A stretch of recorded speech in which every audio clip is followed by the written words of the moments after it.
We're rolling. Well, I don't know if I've come in the best attire now. I'm looking at you two. Both got shorts on. I've got hoodie and fishing jacket on. Well, I'm training after this, so I'm going straight into... We're going to have to keep that aircon on because this could be fucking dark grey. Why did you choose that when you knew we were going to be sat in a warm room? So it was 1 degree outside. Oh, it's for car journey. Car journey. And he's not thick. Do you know what? I thought I'd make a bit of effort. Yeah, mate, you look nice. I feel underdressed. I'm glad you made an effort. I mean, it's not. You know what I mean? Glad you It's not to make an effort for the fans. Yeah, that's it. They did write in. You said that Nath's looking like a scruffy. No, I did get a comment. It says, "Why do you look like a grafter?" And they've got gym clothing on, and you start looking like a grafter. So cheers. well, now he's 85%, so there's more people he needs to please. There's a bigger demographic. Right, so episode 3, we're underway. Thank you very much for everybody who's tuned in so far. Remember to like, share, subscribe, hit the bell button for notifications and all that jazz. Subscribe. Nobody's subscribing. Yeah. Do you know why? And this is, I've got a... Jealous bastards. Thank you. Oh. I'm not calling people. Some people just don't know. Some people just don't know how to fucking subscribe. It says subscribing, right? Yeah, I mean, do you know what I mean? But I do think it is a little bit like people don't want to see. I fucking support everybody who's got a UK podcast. It don't matter how big or small it is. I subscribe because I want to see them do well. I do it same. Even if you don't watch them, I do it same with products. Like, do you know what I mean? Like, I just try and keep it like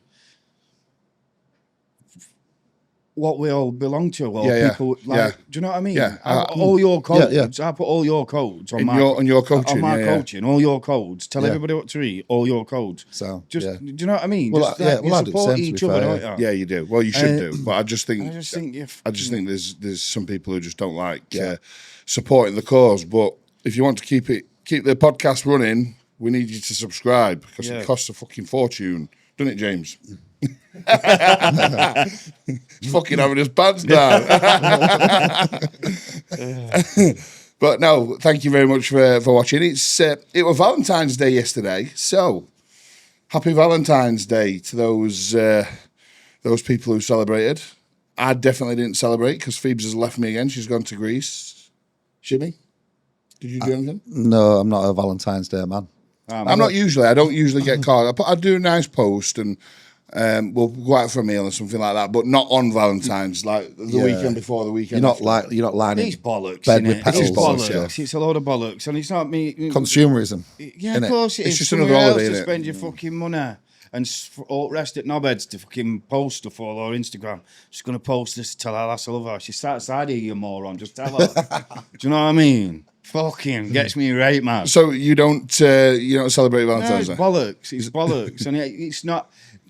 Saying, if it were just about, like, appreciating your partner... You should be doing that all the time anyway. Yeah, exactly. You do it in person, don't you? That's the thing. Yeah, but that's what I'm saying. But it's not on social media. It's not yesterday, weren't it?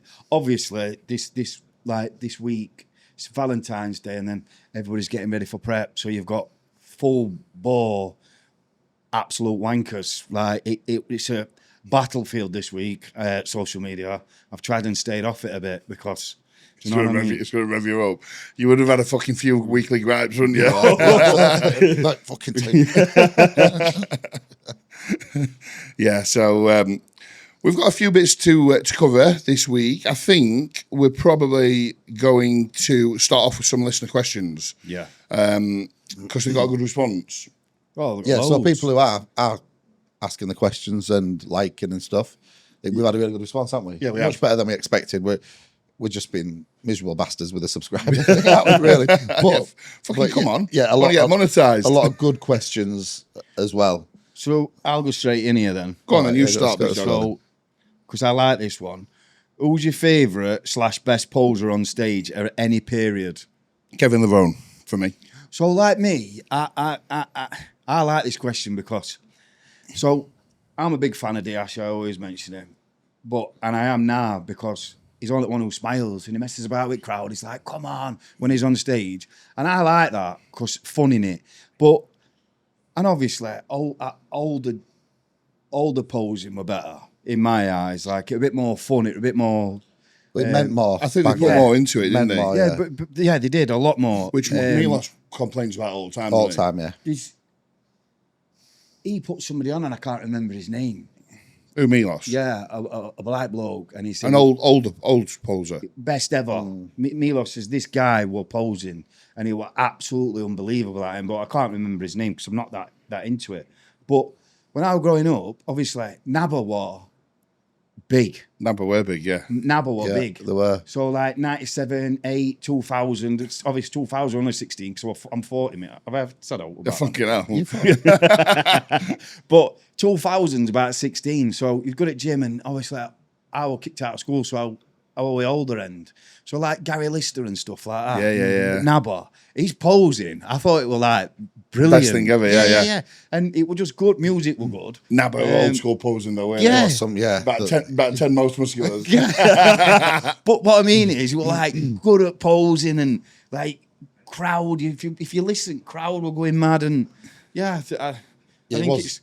It was like a football match in the Nabba. They used to have a bar in nearly every place. Everyone Everyone was pissed, sat there with burger and chips, and then just watching the mate compete, which But was it was like proper. Oh, it was an event, yeah. Do you know yeah, what I mean? Yeah, those old bodybuilding shows were class. And yeah, I liked Kevin Levrone. I thought he put a lot of effort into his, because he was a bit of a musician as well, wasn't he, Kevin Levrone? I'm sure did he play drums or? I don't know, you know. Yeah, like I've watched a few bits on YouTube, and he released some music, Kevin Levrone, after he retired from bodybuilding. I don't know how well it did, like, but he used to put a lot of effort into his music choice and his routines, and for a big bloke, 250 plus, I thought he used to move very, very well. So I think he always stands out. If I ever like watch posing on YouTube, I put Kevin Levrone in. Yeah, well, I actually think that a lot of the smaller waists back then was probably contributed to by posing constantly in off season. So even like Milos used to say, even after every session, he used to stand there and pose for an hour. Just, you're just looking at yourself in the mirror essentially, aren't you? But the posing, controlling the midsections daily, all the time, didn't he? Which I think when you're in off season, you're not doing that, and we're all guilty for it. I don't pose in off season. I don't want to look at myself, but I get on it. When you're out of practice, you don't have that midsection control, and it's very easy for you to lose that TVA sort of contraction. It is. Yeah. But I think more modern for me, I like Terence, Ruffin, and Logan Franklin. Obviously being classic. Yeah. I think when Terence Ruffin did the I'm a Survivor at, was it Toronto Pro? That's a fucking routine, that. Yeah. Dorian, I like Dorian and all. Like It's the same one every time though. When he won, but I just liked like when he won his knee. Do you know what I mean? Yeah, just come out. Yeah, I just liked it. But I think that's because it's not down your throat, were it then? There weren't as much to see. You were like an old video or everything's there now, innit? You know what I mean? Yeah. And I tell you, I liked him, what's his name? Who goes to Ultraflex? Jack, is it? Who was that talking to? Other day. What, an old bloke? No, young kid who was a pro. Eagles. Eagles. No, we were sat talking to yesterday. Richardson. Yeah. Back cartwheel. Yeah. But he, do you know what I mean? Enjoy it though. Do you know? He has a laugh, doesn't he? Yeah. Like, I think He doesn't take it too serious, does he? Yeah, I think there's he's a bit crazy, isn't he? Jack? Well, I think there's a lot to do with like with your training and your posing, where a lot of people they don't look like they're enjoying it. They don't look like you two enjoy it when you get up there. But if you look at all other people who's not everybody, like, No. it's like a chore. It's hard. Posing's hard. If it's not natural to you, that's the hardest thing. I think. I think it really Like is. the training, that's easy. The dieting is easy. The cardio's easy. The posing, that's the hardest thing. Presenting, And it can make What or you've break got. you as well. Yeah, All definitely. that work and But I will say this: there's a lot of people who take that a bit too literal. Yeah, they're fucking posing 3 hours a day and training for 20. It's like, I know they say you've got to fucking show it off. but you need some muscle. But you too. need some- Stop looking in fucking mirror, pal. Come on. Like, come on, Yeah. swap it round a bit. Have you got any more? Yeah. Come on, fire away. You've got some decent You've ones. got good ones. Do you think Ozempic or semaglutide has a place in bodybuilding? Seen Mike Israel talk about it. So I'll just go straight in. I think no. Send it. I think it's bollocks and everything I've read about. I'm not saying that there might not be better versions or whatever, but the Mounjaro, which is what? Is it tirzepatide? Yeah, Tirzepatide, yeah. And then the semaglutide. I've seen too much where obviously it takes muscle away. Obviously it might be different with enhanced athletes or whatever, but why would you need it? I don't think there's a place for it. Why would you need it? You're dieting. Yeah, I don't think there's a place for it. You need to get all your food in, cutting your appetite. Do you know what I mean? The reason that people are taking it because they can't fucking stay away from the cravings. They ain't got the willpower. They ain't got the willpower. People use it in a prep setting is because they've not got the willpower to keep the fucking fingers out of the cupboard. It's the vaping of the diet world. It is essentially, but vaping doesn't slow down your gastric transit or, nicotine will potentially curb your appetite a little bit, but it's not going to slow down your fucking, your gastric emptying to the point where you're not digesting food properly, you're not absorbing nutrients massive properly. Stomach cramps. Yeah, and then I think once you've used it, I mean, and I've seen this with people who have used it leading into a show, once you have used it, it's not just straight out your system. So then you try carbing up. Well, you can't. You can't carb up. You can't carb up. So in bodybuilding, I don't think it's got a place. I think it's just I think for the average person who's a bit pathetic and they can't keep their hands out of the fridge. Yeah, steps to and from fridge. Like, for a fatten, like, obviously,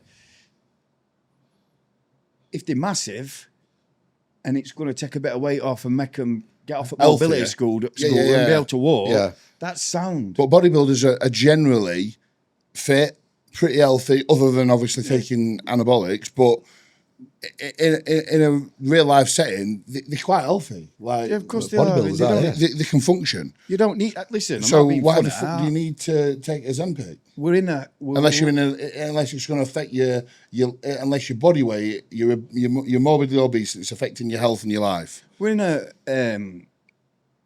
throwaway world anyway, aren't we? Yeah, it's easy. Yeah, everything like that car, your clothes, everything. Like, do you know what I mean? It's not like it used to be. But so. Because there's a lot of people don't need it. Do you know? I know loads of people are on it. Like. Any of your clients on it? No, I've had one client who wanted to use it. But did you say no? No, I said, look. I said, you're going to do it anyway. He's a lifestyle client. I said, you're going to, and he don't even need it. But he was like, I want to just try it. But you don't need to. I got a kid, 137 kilo. He's been with me about 7 months. I think he's about 108, 107 now, or something like that. 30 kilo. He's on 2,700 calories still. Like, that's lowest he's been on. Yeah. And he's lost all that weight. And he does about 30-minute cardio, does his steps. He's just listened and stuck with it. Yeah. A kilo a week, and it's just gone bam, bam. That's all it is. Every week, 30 weeks, you've lost 30 kilo. You don't need it. Yeah. Like, that Ozempic pen, right, I'd pay for coaching. Yeah.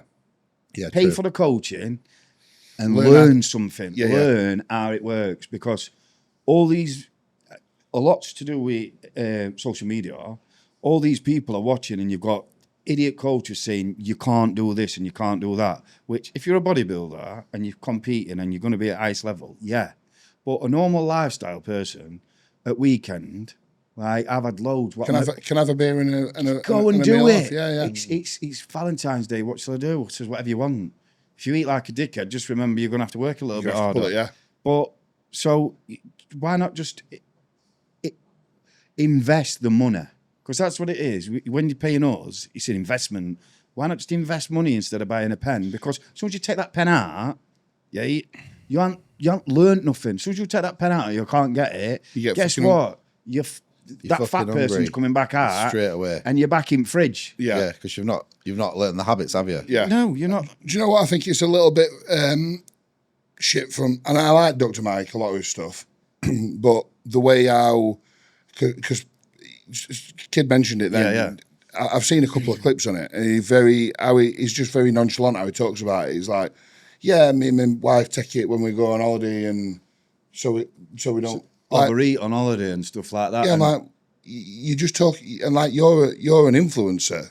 A lot of people follow you, and they think that that's all right, just to be taking it on and off so you don't eat like a dickhead on holiday. No, that's not That's not what it's for. No.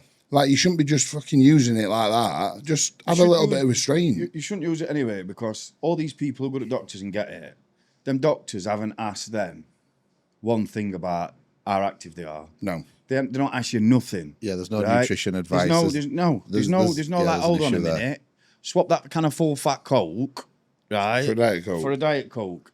Yeah, them 10 bags of crisp, have one.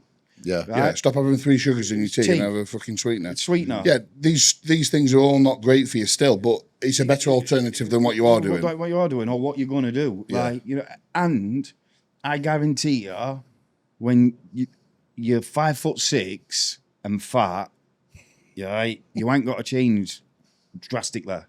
You ain't got. You just alternate, like bits, right, swap that. Do you know what I mean? Yeah. Yeah. Start moving a bit more. Yeah. Like, and it'll come off you. It'll come off. It's just fact. Like, my mate's ex-bird, she had it, lost about 4 stone in about 6 weeks. Put 5 back on. Do you know? Yeah. As soon as she stopped it, you know. And I don't. Well, that might just be underactive thyroid. Underactive thyroid, I don't think so. It's underactive legs and overactive foot, you fat bastards. But it is, isn't it? No, but it is, isn't it? Do you know what I mean? Have you had that a couple of times? I've got an underactive thyroid. Yeah. What's the worst excuse you've had? So, at the moment, it's inflammation. No, but it is. It's What, your weight has gone up 5 pounds because you're inflamed? Inflamed. But what I mean is, you know, like when you're younger, so obviously I was like a little fucker. So my dad was like, look, when you get fucking, don't answer questions. If you get locked up, don't answer questions. Like, go no comment, because the more you lie, the more you've got to remember. Yeah. Right? So obviously, solid advice from your dad, right? but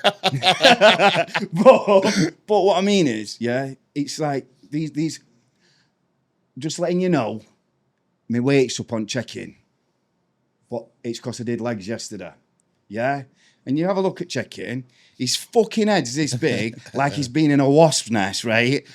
You ain't trained your legs with your fucking head, have you? Like, the inflammation will only like correlate with somebody like you who proper sends it, and you'll lose your lines in your legs after you've trained. Yeah, just as a muscle mass to create enough inflammation for a big weight change. You're not going to put 6 kg on your head. No. Do you know what I mean? You're not going to. You're not here. Do you know what I mean? Fucking hell. And it's, or obviously, fat people, women use it a lot. Like, with the thyroid. Thyroid. With the thyroid, yeah, I've got an underactive thyroid. Yeah, I fucking swear down, you haven't. You know what I mean? You've got underactive legs and your fucking fork's overactive. Swap them round and you'll lose fucking weight. Do you know what I mean? Yeah. No, but it is. I've had that a few times. Underactive thyroids are quite a rare thing. It is a rare thing. Yeah, it's not something but that's... this is the same person then. This is the same person. I'm on T3 or thyroxine from doctors.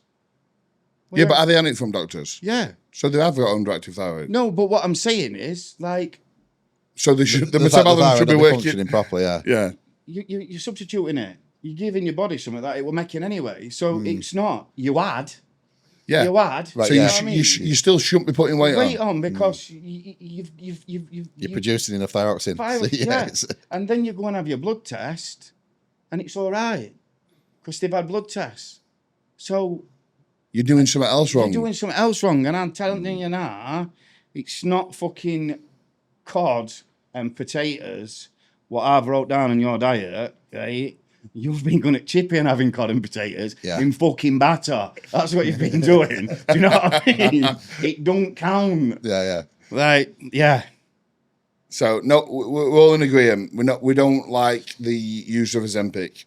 I just think it takes away from what bodybuilding is like. And I've always said that I like the fact that I'm a small percent who can do it, because a lot of people, couldn't do what you do. No, I know you couldn't do what I do. It's hard. That's what makes it beautiful. Because it's fucking hard. No, but that's what do it if it was easy. That's what, like... I ain't got discipline for that. Do you know what people think that discipline, you've either got it or you ain't got it. Discipline takes time to fucking... To build, doesn't it? You're not everybody's got different levels of discipline, but you learn how to be disciplined. You're never disciplined at the beginning, are you? You're just not. But the thing is, these are the same people, and this is what does my head in. These are the same people. A little bit like fit shaming. You know, like if you fat shame somebody, I'd never tell anybody they're fat or to put that pizza down, or like I would never do what you want, but don't moan about it. I would never walk up to somebody in the street or stand in the gym and go, "You're a fat fucking mess." Yeah. I'd never do that. But it seems acceptable that it can be other way around. Yeah. Like, oh yeah, you're obsessed. I'm not obsessed. I'm dedicated.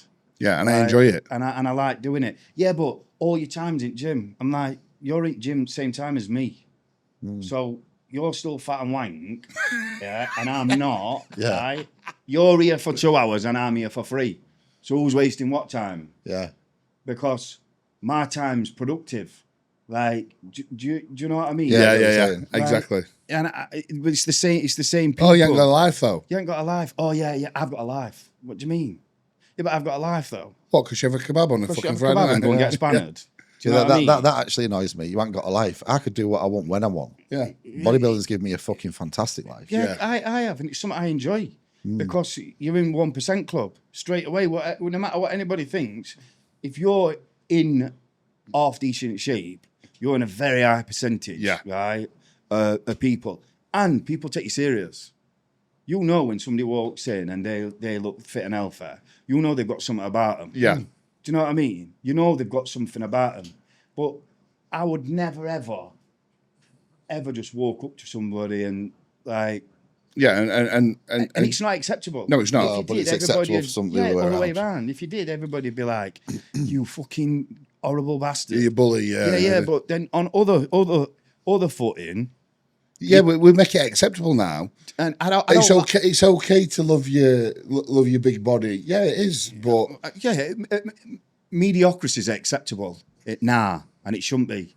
Like, oh yeah, you come 9th though. You did well. No, what do you mean? Or kids playing football, they all get man at match. There was everybody gets man at match, and there was below a certain age. There's no team wins. What like? What do you mean? So I can't remember what age group it is, but it's say like a team don't win or lose. Say like you're under 10 or under whatever the score is. Somebody wins 10-0. It don't count. They don't win. You're not allowed to win anymore. No, they fucking hammered him. Do you know what I mean? Yeah. Well done. You're shit. You need to get better. Man at match. And do you know, like, what I mean is, you know, if they get in position, like... That's problem nowadays. There's no fucking... Because it's mediocrity is acceptable, you know what I mean? Like, oh, yeah, you go, girl. This is my client. She's lost 1.4 kilo in 12 months. Fucking right. But she's managed to live a life at the same time. And she's still gone out every weekend and done this. Or he's still gone out and done this. I can fucking see he has. A bit too much, but it's acceptable. But the other way around, like, it just gets... It comes from 2 different angles, though. So when somebody's saying it's someone who looks fit, healthy, or got a good body, a bodybuilder, for example, it's more jealousy. It never comes from a... It's still wrong. It's still wrong to say to somebody, especially when you're a coach and you get clients. Like, I've got a kid at the moment, and for the last 2 weeks I've been like his counsellor, because he's like, people are saying I'm skinny. People are saying I've lost too much weight. I'm like, listen, you haven't. When you stood there, you shredded. I'm like, just need to take a little bit more off before I can put food on. I says, these are going to be the same people when it's warm and you're putting your shorts on and you've got no top on. I says, these are going to be the same people asking you what you've been doing and what you've been eating. But because you're wrapped up and they're still eating fucking pies because it's winter and they're covered up and they're like, oh, yeah, they're going to be horrible. But as soon as March comes and weather comes and you've got to start wearing a T-shirt, that person won't be wearing a T-shirt but still in a fucking jumper because frightened of fucking showing the fucking physique because they're fat, right? Yeah. But if he did the other way around, he'd be a rape prick. If he was saying the other way around, you know what I mean? And that's I don't know, I just don't... Yeah, I don't agree with that. At the moment, I don't like it. I can remember last year, a woman did it to me. It was red hot. I can't be... It was red hot, right? And I got a vest on. I was with my mate, Chaz. And I've got veins anyway. And when it's warm, I was lean. I got veins everywhere. and there's a woman sat down. We're in some Sunbed shop. And I'd been out, and I was fucking. When you come off, you got veins all over. Yeah. And she went, I don't like muscles. Says, you what? She went, I don't like muscles because I won't have my husband have muscles. So got my back up. So I went, sorry, I won't go out with Fatbird. right? She went, you what? So you do call people fat then? She went, no, but this is what I'm saying. Yeah. So I went, sorry, I won't go out with Fatbird. She says, I don't want to go out with Fatbird. I said, so it's all right. I says, you don't like muscles. I don't like fat women. Yeah. I said, so it's all right. And then she looked down. She must have seen my veins. And she went, oh my God, them veins are disgusting. They're absolutely disgusting. I can't even look at them. I said, sorry, I don't like cellulite. Right? She got up and went, everybody else was going, bit harsh that. I went, hold on a minute. I ain't fucking started it. I ain't said, she's started it. I ain't said no. I've just replied to her. Like, I go to the gym to look like this. She sits on her house and eats fucking hobnobs. Do you know what I mean? Like, I fucking stupid. Yeah. It's okay for one, but not other. Not other. And I don't, you know what I mean? I just don't like it. Yeah, I don't like that. So that I'm going to say that could bring us on to another subject, but go on, I'll let you do another one. No, go on. Well, I'm going to say that could bring us on to meal plans. So today's topic. Today's first topic, meal plans versus if it fits your macros. Me personally. I've very rarely, I've been coaching for 7-8 years now, and I can count on one hand the amount of clients who I've let do if it fits your macros. And I still give them the amount of carbs, fats, and protein per meal. Yeah. So I don't just say this many calories, and you can, and as long as you get this amount of protein, it can come from where you want. I still say, how many meals are you going to eat a day? 5 or 6, right? So meal one is going to be 50 gram of carbs, 40 gram of protein, 15 grams of fat. I still do it like that. But I don't like... What with that as well, are you giving them what sources of food they're eating? So are you saying, this is the food tracker, eat off that? No, because essentially it's still a meal plan then. No, just if it fits. No, just if it fits. Because I couldn't do it. I'll be right honest with you. I need a meal plan. Yeah. I need to know. I need to get up because it's a bit shit, cliche or horrible saying, but fail to prepare to fail. But it's that simple. Like the best physiques, the leanest physiques, the best competitors, bar odd one. And I can point examples out of this as well. Yeah. If anybody doesn't know if it fits your macros is, which you should do if you know this, it's a flexible dieting approach that you have a set calorie or macro goal, and you can eat whatever food sources you want to hit them goals, essentially. Whereas a meal plan is, this is what you're eating for meal 1, 2, 3, 4, 5, 6, and that's it. Which is sound, and I can do it. I'm not saying I can't do it. I wouldn't want to do it. Like if I've struggled or I've brushed or something's happened, like, and I can go to shop and go, all right, well, get that. 10 rice cakes are going to be 70 gram of carbs, and I can grab that chicken, and I can grab a bag and make that work. Yeah. And I still don't like doing that. Well, I mean, I still don't like it. It's just. But again, that's you personally. Yeah. Like there's, as a non-competitor, you still live like a competitor. Yeah. But for the majority of people, for me, I think it depends. I do a different variation. So I've never not once seen anybody who's been on, if it fits your macros, then transfer to a diet plan, not get better. I agree. Every single time I've been doing this, I've coached over 1,000 people. I've done this a long time, and never once has anybody got worse. They've always got better, and it's not just a little bit; it's substantially how they think, how they feel, how they look. So it's definitely better to do a meal plan if you can. Yeah, if you can sustain it yourself. But again, obviously there are likes of Ozempic and everything out there because people don't always have the willpower. No. So sometimes in my plans, everyone will have a meal plan. If people want to do it, if it fits your macros, I'll do it. A lot of the American guys like to do it, which is fine. But I will also have a day where it's a macro day for a normal person, because not always are everybody going to be able to meal prep. Some people travel, some people have to live a life. And then in their tracker, they'll say, I had to have the macro meal plan. Yeah, Or if you get a bit fed up, you're struggling, your life's not going fucking great, and you don't want to eat fish and rice, and you can just say, do you know what, today I'm going to wake up and I'm going to have eggs on toast. Yeah. And I'm going to still hit my macros. I can see in the plan what they've done there, and it gives me some indication of that person. How are you feeling, mate? What's going on? Is everything okay? Do you think that's because I think they're there's a bit further along in their journey, though? Yes, so I think it completely depends. So for me personally, I think for beginners, I think they need structure to build habits initially. So I think they need to follow a diet plan. I do. Yeah. Potentially give them a couple of options. Yeah, absolutely. So instead of it being chicken and rice this meal, you can have beef and pasta this meal, or what? Yeah. Do you know what I mean? Or Rice potatoes, or pasta. So give them a couple of options. But I think for beginners initially, until they start learning about nutrition and what carbs are what and what proteins are what and what fats are what, I think it builds good habits, consistency, routine, structure, and it teaches them about What's food. What's in food. certain things. So I definitely think that is good. I think for people who are a little bit more advanced, like us, I think a little bit more flexibility is okay, because we know that we can swap protein sources, or we can swap carbohydrate sources, or we can swap fat sources. But so if I wanted avocado instead of coconut oil on me, I could have that. If I wanted almond butter instead of dark chocolate, I could have that. It's And not that's going what to I'm really. saying. Whereas if it's a new beginner, I guarantee if it were calories in versus calories out or whatever, or if it fits, which is essentially that, they're going to start, well, if I take that out of there, I can have that. Because I don't know if you've had it. I've had it with people before who are beginners, like lifestyle clients over years. They say, "Oh, I didn't have this, so I had a banana." I'm like, "Yeah, but that's protein and that's carbs." Yeah. So swapping the fucking piece of chicken for a banana and a bagel. I didn't have my chicken, my omelette this morning, so I had a bagel and a banana. Yeah. I'm like, what? I had a What do you mean you didn't have your eggs and egg whites and you had a fucking bagel and banana? One's protein and fats and one's fucking just carbs. I had a kid last year. So that's where I think a meal plan It needs helps. to. But I had a kid last year do the same. I didn't do my food this morning.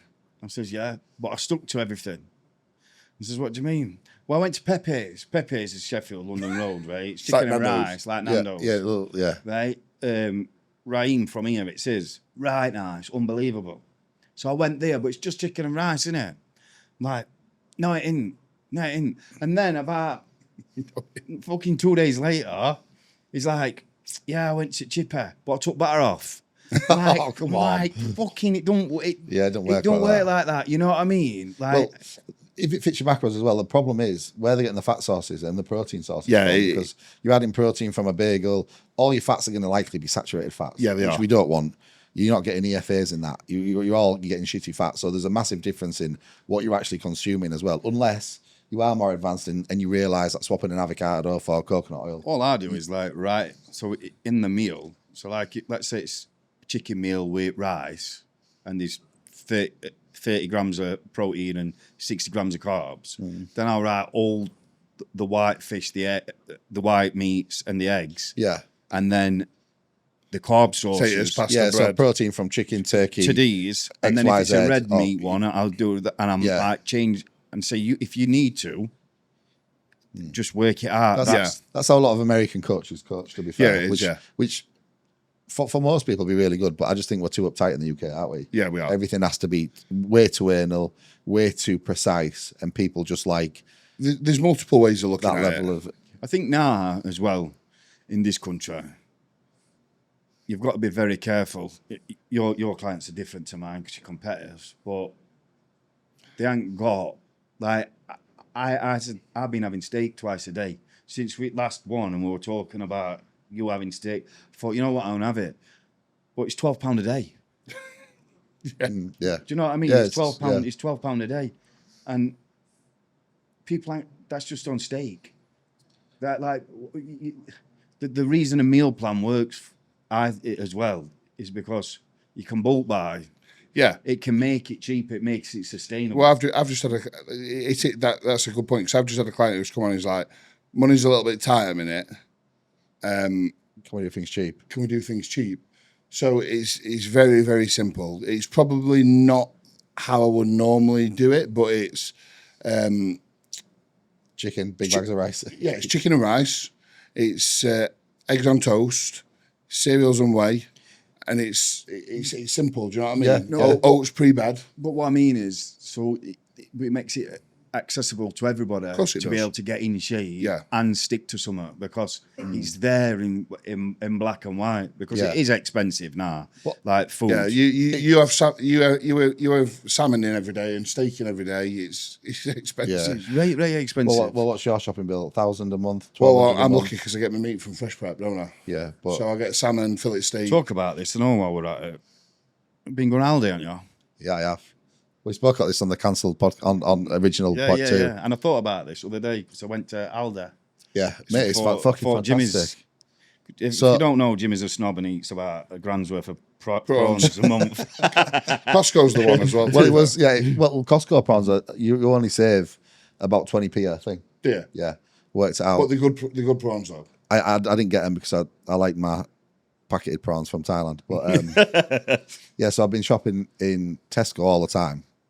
And it was, what was it, like £230 a week, my shopping, which works out at what, like 1,100 whatever quid, 1,200 quid a month. And then I went to Aldi, and normally when I go to Tesco, I'll go every other day and just buy what you like need for that 40, day. 50 quid's worth, because it gets my steps in, then it's fresh. But when I went to Aldi, I bought the full week's worth of shopping. Everything I needed, apart from some sourdough bread and some egg whites, 89 quid. For a week? Yeah, excuse me. I thought I was embarrassed that I've been. So I save $8,000 a year on shopping at Aldi, Tesco, and it's the same. Yeah, but the food is the same. Obviously, it's with what we've just been talking about. If you do use your head a little bit, because like he's just said, he gets his. Do you know what I mean? I still went to Morrison's, so they spent 100 quid. But you get your meat and stuff like that. Yeah, so I get my meat free. So it's easier for you to have a little bit of red meat and a little bit of salmon and stuff like that. Yeah. But like when you go to the shop, I mean, I've done plenty of years of not being sponsored by Fresh Prep, so I know. But and now it's mega expensive, isn't it? Like a little bit of chicken, probably I've got a $5 worth of chicken. Mistake.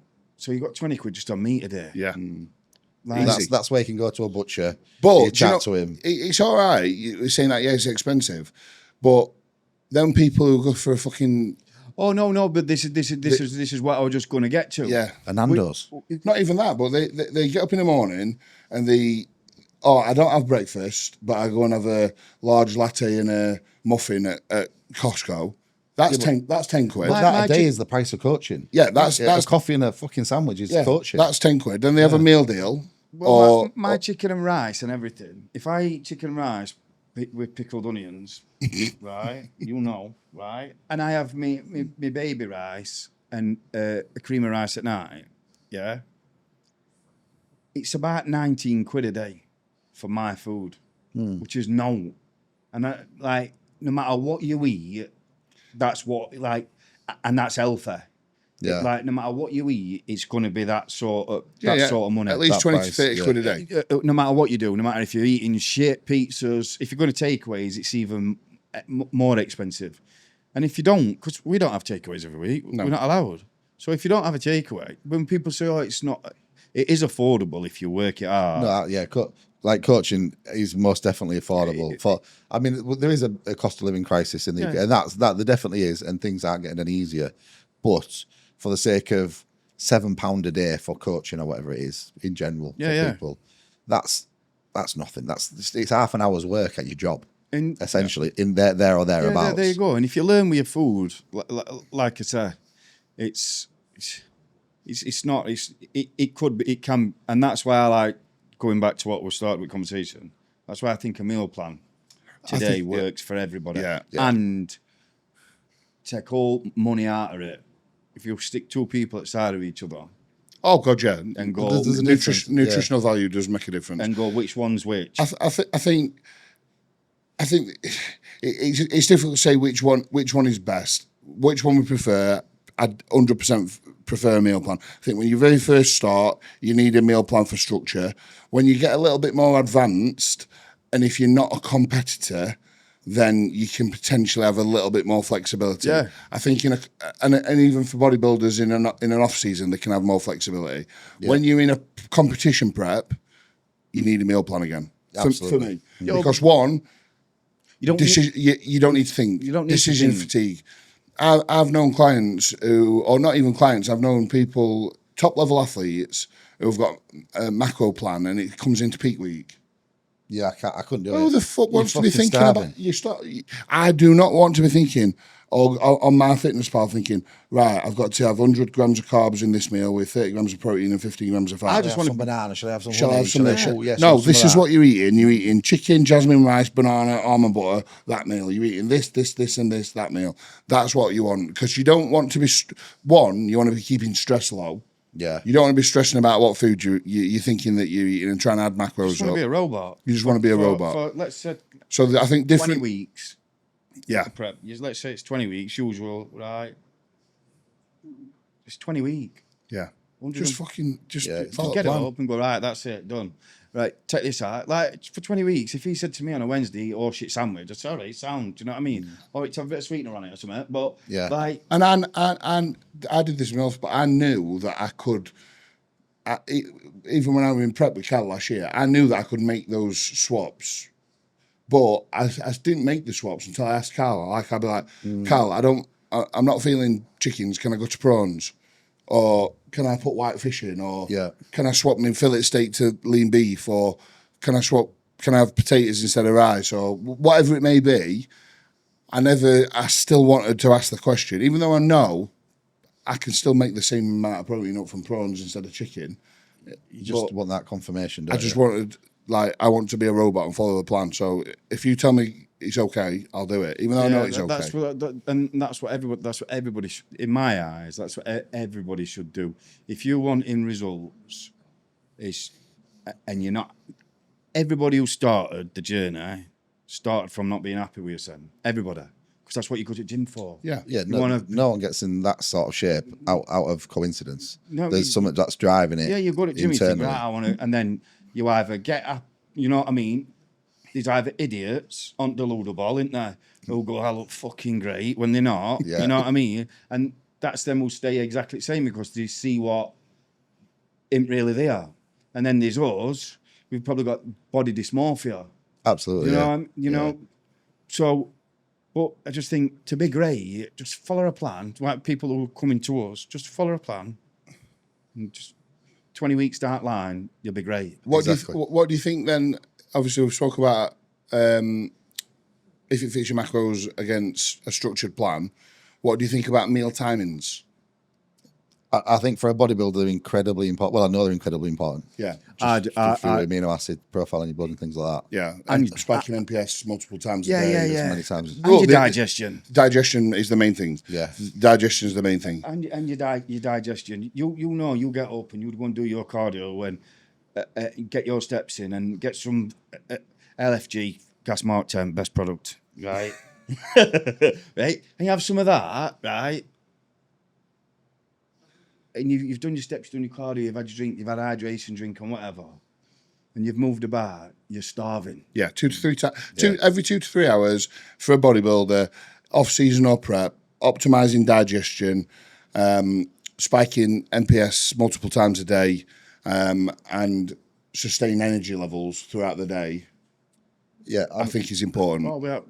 I think for lifestyle clients, I don't think it's as important. No. Like, do you need to eat 4 times a day or 6 times a day? It's not really going to matter. No, as long as you get the food in that you're supposed to get in over the day, across day, and it's more consistency over time for lifestyle clients than and even on a lifestyle, if it's trained, I think your post-workout and your pre-workout, try and have them within reason. Do you know what I mean? I think your first meal and your post-workout meal potentially are the most important. Most. I think again, as a lifestyle, it doesn't really matter. It's very conclusive in a study now. There's been a lot of money spent on the studies. Yeah, saying that there's not that much. There's no difference for a bodybuilder. But I think, but that's again, it's fucking science-based research. It's not. Is it anecdotal evidence from trained, enhanced bodybuilders? But the people they're not lifestyle clients, then are they? No, that's what I'm saying. I don't believe in any studies done on. No studies correlate to a bodybuilder. No, it doesn't. It's not done on a bodybuilder taking anabolics. But for a bodybuilder, in terms of meal timing, we're trying to scrap for every gram of muscle now. Yeah. Your body doesn't want that muscle on. It's very inconvenient for your body to be carrying that muscle mass that takes that amount of energy and that amount of food to sustain. Yeah. So if we don't know when mTOR is going to occur in our body, it's not going to turn on at 9 o'clock. Or it's not going to turn on 30 minutes post-workout. You're going to get the most opportunity to do so. Yeah, it can occur at any time. So if we don't have all 20 plus amino acids present in our blood at that time, we miss the opportunity to build muscle. Yeah. So you need to be making sure that every 2 as to 4 hours, but I do every 2 to 3 hours just to make sure that I'm in that window, you have sufficient amino acid profile in your blood. And that's why meal times across the day are going to that's why you have ensure that. That's why you have aminos intra while you train, So I mean, I just have mine at half time. Well, we do. I still do half time. Everybody does now, don't they? Do you know what I mean? They did sip it a lot, didn't they? But but it's not beneficial. It's not beneficial now. It's just get it. Makes sense. Yeah. So 3 hours after my again, to be fair though, it depends on what you like, how long your training session is. So for us, we'll eat an hour to 90 minutes pre, and a session might be 2 hours. Yeah. And then we might not eat after because our heart rate. Yeah, so it could potentially go over a 4-hour window. So you want that spike of MPS through essential amino acids again during the workout window. Yeah. Whereas for some people, they might eat 45 minutes before. They might only train for an hour, and then they eat within 20 minutes, 30 minutes after. Yeah. So you don't need them there. You don't need them because it doesn't really make that much of a difference because you're still in that 2 to 3 hour window. So while we're on about this, because I never understand them, I don't get them. Like maltodextrin, cyclodextrin. Yeah. While you're training, I get them for you, but I see far too many people, in my opinion, who it don't warrant it. Like they could get that extra carbs. In food. In food. Yeah. I don't get it. They don't need it while they train. No, they don't. A lot of my clients, especially star clients, don't have intra-carbs. They don't have intra-carbs. They don't need it, but you see every man and the dog. Well, it's more for performance rather than anything else. Yeah, performance, and for people like us who's got to eat a lot of food, that you're more or less at your limit. It's an easy way of getting an extra 50 grams of carbs in your intra. Yeah, but there's a lot of people my size who like, I don't need. Well, you don't have 4,000 calories. Like, I don't need to have it out of a drink. Like, I can eat. Like, my performance don't. Obviously, you get weaker session because it like more fatigued. Do you know what I mean? He said it. He said it. Fucked. But do you know what I mean? Like, I don't. But I see loads of people having it, and I don't know. I think there's a lot of people have a lot of stuff that, unnecessary. Yeah, I think people just don't understand it from that sort of point of view. Whereas, for I don't have an intracarb. I don't have it. No, it affects your digestion. Doesn't I just think, well, when you're eating a lot of food or a larger volume of food, there's no break in the day. So you have your breakfast, 2 hours later you eat your next meal, and then 2 hours later or an hour later you drink a shake, a pre-workout shake, and then for the 2 hours you're training, you're drinking carbs all throughout your workout. You finish training, you have carbs, you go home, you have carbs. Your digestion at no point in that day has a long enough break. So when I finish my pre-workout meal at 9:30, I don't eat again up until 1:30, which is my post-workout corn cakes, which you took 8 off of me. I just started my diet. It took 8 corn cakes off me in one go on Valentine's Day. Wanker. But I have a spike of amino acids in between. So you did put Sam pal. But really thinking you fucking wanker. I was like, he took 8 corn cakes off me. It's still 100 grams of carb, that. It's quite heavy in it, yeah. But what we were talking about, the cyclodextrin. Yeah, so for that period of time when I'm training, I just drink water, and it just makes my digestion so much better. So if you are somebody who's struggling with digestion and you're just not giving yourself a break, it's definitely something to try. I always have. It'd be like, I've not a carb drink, but it'd be like when they were sipping them, I'm like, I can't sip them. Like, as soon as I'm sipping them, it makes you like gag, like reflux. You get reflux. And shit, all the time. But now, halfway through session, we'll say, I'm having half-time oranges, and finish. Well, it's sound, innit? You know what I mean? Yeah, that's what it is. So I think it's because it's relatively new. Everybody doing that. What half time? Yeah, half your session. Well, do you know what? I did it. Did Milos used to do it years ago as well? But it's very, very like. Milos is knowledgeable with stuff like that. When I started training, so when I was 17, 18, that's what I used to do. I used to stop and drink. So at that time, there must have been information somewhere that was telling me to do that. Well, I used to with Chris Wormley. So my intra-cocktail, where he used to say, and down this 45 minutes or an hour into your session, so he used to write on an email like, have this pre-workout meal 90 minutes before, 45 minutes to an hour into your session, intra-workout cocktail, down this in one go or whatever it may be. What was it? Do you remember? Fucking Pepto Pro. Waxy Maze. Fucking Pepto Pro. That was disgusting. No, but it smelled like Pepto Pro, essential amino acids, creatine, glutamine, and it might have been. I think I sipped my carbs through the workout. The session, right? Yeah. But I had my Pepto Pro aminos, creatine, and stuff in one hit. Like, it must have gone full circle then, because like in here, you'd have been in here, and like 5-6 years ago, and everybody's sipping the drink. Everybody was sipping it. Everybody, and then now Jordan, Cuba, you're saying anybody who's like at it, they get halfway through. And they're necking it. It was Jordan who reintroduced me to that. Yeah. Stop and have, so drink carbs throughout and then stop and have. Well, it makes sense, doesn't it? And to me, it was just, I make sure that I have my pre-workout meal at 9:30 and then 2.5 to 3 hours after that, whatever exercise I'm on, I'll stop. Or I'll have it, and then I'll have my aminos. And then 2 to 3 hours after that, I'll have my next protein feed in. Yeah. So I don't have protein or carbs. Because you need a certain amount of like aminos. That's the reason from necking it and not sipping it into it. It's in one go. It's in one go. It don't really benefit you drinking it over a 2-hour session. You're not getting. It's doing basically fuck all. Yeah, exactly. You're just leaving yourself empty blood, as we also call it. Yeah. So I think as verdict here, as meal timings for bodybuilding, when you're trying to get when you're trying to sort of get every percent that you can out of building muscle, it's vitally important. Yeah. For people who are not competitive bodybuilders, just lifestyle clients want to be fit, healthy, meal timing is not so important. Yeah, 3 or 4 meals a day. Just get your 3 and 4, eat your targets. Yeah, eat your protein targets. If you're just trying to lose body fat and stay in shape, but you're still going to build muscle if you're in calories in, calories out. Calories in, calories out, whichever way you want to go. But just make sure you get your protein. Exactly, but you're just not, you're just not trying to get that extra 1%. So that's that's it. Should we get on to? I mean, this is another one as well. In higher protein and lower protein, just quickly, because you've had experience with running really, really high protein before. Yeah. And you've had experience running lower protein before. Yeah. And I think you've felt different in different phases. So where are you now? Because I think you've come full circle, haven't you? Yeah. So I definitely see in athletes that I've coached myself that the more protein you eat, you tend to be fuller. I can see that you tend to have a fuller look, but your ability to digest that protein dictates how much protein you can. It's as simple as that. There's a tipping point. Yeah, I was point of diminishing returns again. Yeah, it's like with drugs. Digestion wise, I was always satiated, and in the prep with Milos, I wasn't, and even at like a week out from Ireland, I still wasn't hungry.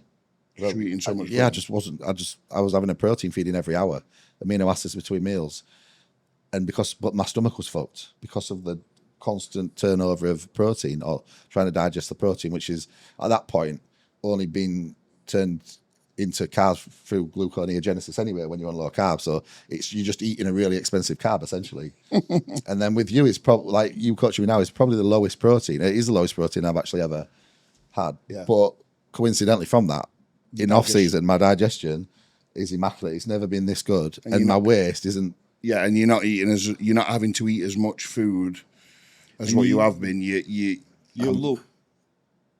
This in my opinion. This looks back to the old when you pre-JP JP Jimmy. This is best you've looked, and every time you put one in, you look better. And I agree. Yeah. From sat in here, you look better.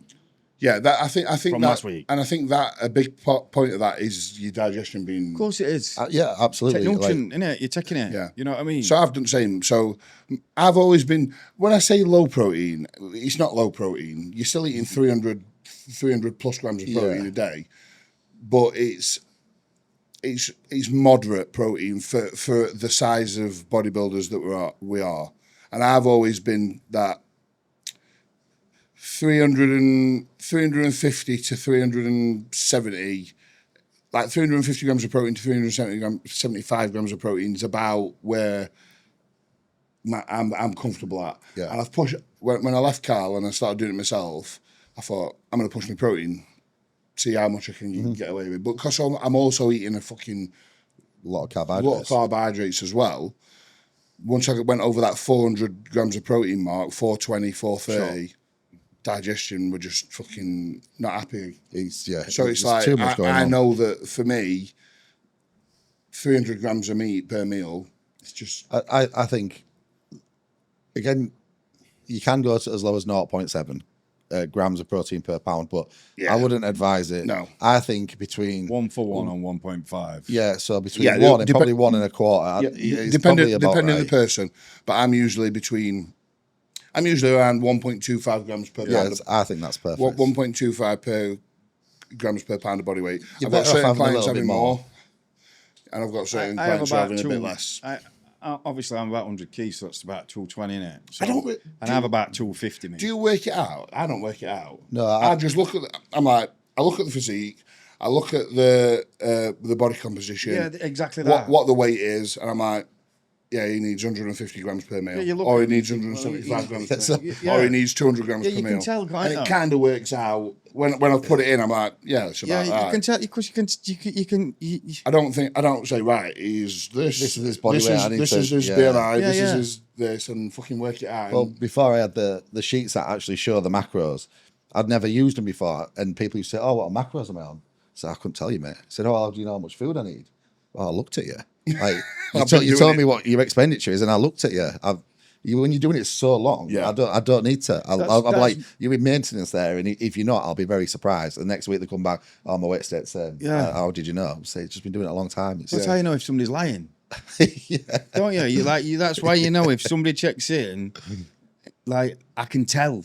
Like, I've wrote this out by looking at you and what you've told me you're doing. Like, this is how much you should be losing. There is some outliers. There is some outliers, because I've just took a client on now, and he told me like what he'd been eating and how much cardio he's been doing and stuff like that. I'm like, fucking hell. Like, he's doing like 50 minutes cardio a day, up to 15,000 steps a day, 1,800 calories, and I'm like, but that's when you need to pull his cardio down, his steps down, and up his food. And that's what I've done. Yeah. But his head's like, I'm like, just trust me. Mm-hmm. Like, but what my body weight's going to go up. I'm like, just literally, just let's get you fresh. Let's have a look at you. Let's just see what's happening first. And I've only put him on like 2,700 and 2,500 calories. It's not a lot of food. That a lot of my guys are eating a lot more food than that. I've got girls on more than that. I've got females on more than that. Like, so I'm like, I'm not willing to put you on 1,800 calories and do 50 minutes. Yeah, like, we're pulling this down. Let's focus on performance. I've took him down from training 5 days to 4 days. I want him to focus on more rest, more sleep. Was his cycle quite aggressive as well? No, his cycle's not aggressive. He's been running like just 200 mega test, 200 mega mass for the last like 8 months. It's similar to getting to end of a diet phase, isn't it? You know, like when you've like somebody's dieted for so long, it's like it's not like nothing's happening anymore. It's like unresponsive. It's that's not because they need to do more or eat less. It's because they need to freshen up. Like Kyle, he was getting to a point where I like probably just need to freshen up a little bit. Give him 2 eye days, he's still dropped. So yeah, he's in a good spot. Have you got How many clients you got competing this year? Have you checked? I haven't checked.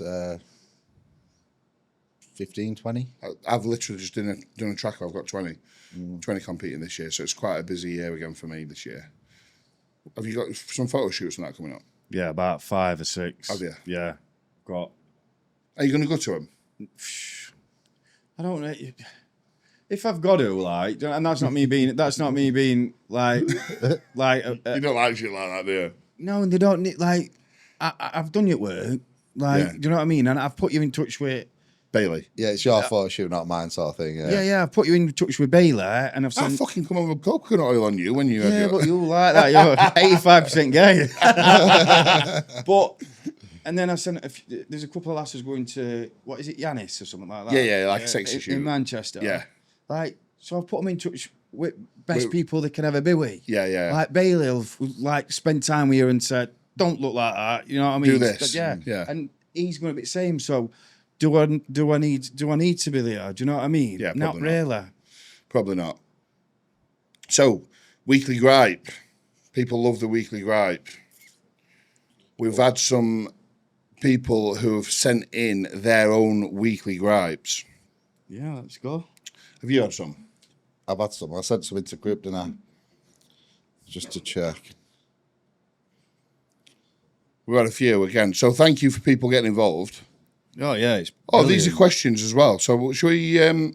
There's some good questions here. So one for you, Jimmy, to start off with. How is your current training style different from the training you were doing under Milos? Do you find you personally need to monitor volume and intensifiers more than doing stacks of volume? Do you still hit some body parts twice per week too? So basically, what's the difference? So Milos, for anyone that doesn't know, is just high volume, training up to twice a day, reps. And you were doing 2 sessions a day in some days, weren't you, as well? All prep, yeah.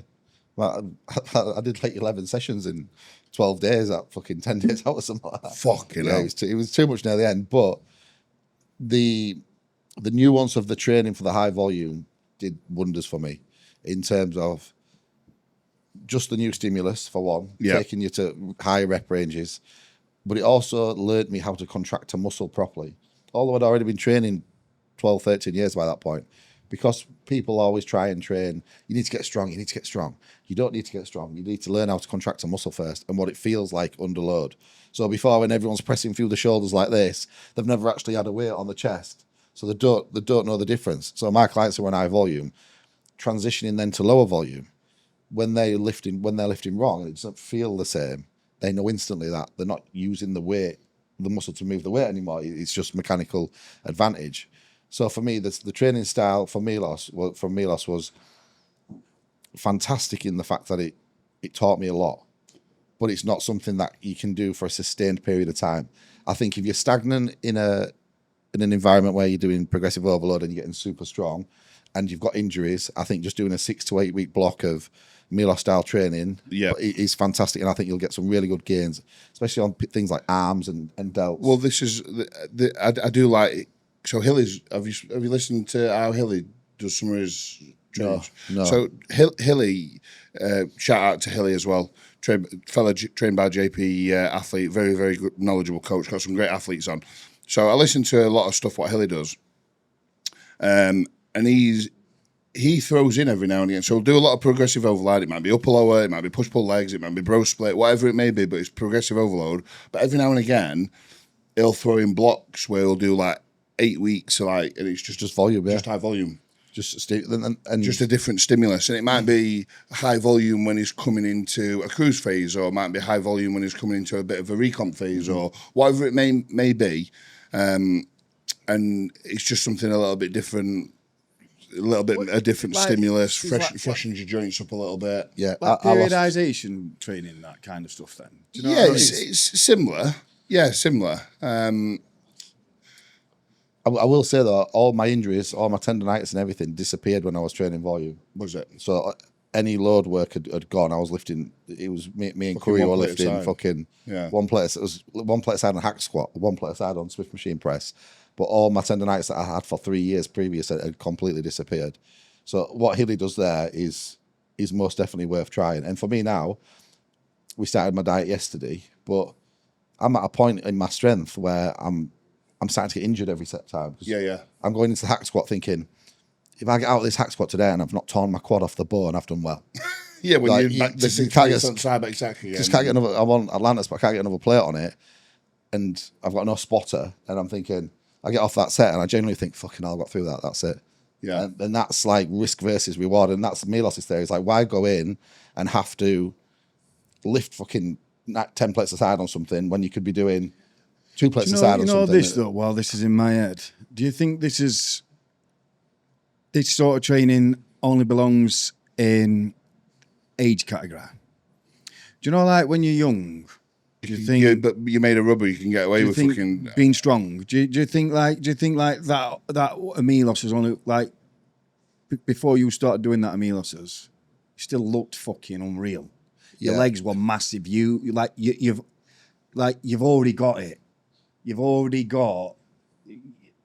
already you. Yeah. And then you start doing that. Yeah. Do you think like if it were a newbie or somebody who's had a couple of years training, do you think it'd not? Do you get what I'm saying? Yeah, no, I think it definitely works more on somebody who's already been a trained individual who's got a lot of muscle mass. Yeah. I think in order to build the muscle, I don't think it's very good at building a huge amount of density. You need to be strong, get to gym, lift some weight in correct manner. But I think starting with high to moderate volume, learning how to lift, and not putting emphasis just on moving weight, and then progressing into progressive overload, and then having breaks and just doing the 6 to 8 week blocks of volume, just to give your body a rest, your central nervous system a rest from all that. Makes sense, yeah. And then in them sort of times, you can be a little bit more aggressive with food potentially. That's why I like training with Oris. That's why I liked. He used to periodize stuff, didn't he?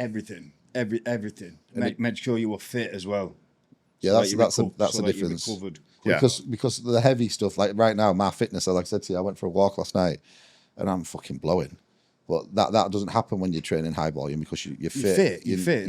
But that's why we always keep a 20 rep plus or a 20 or 30 rep set in there. Or I mean, I don't know about you, but my fucking it's everything this week. So me and the doctor, I never thought I'd fucking get him to do it, but me and the doctor's gone to upper lower.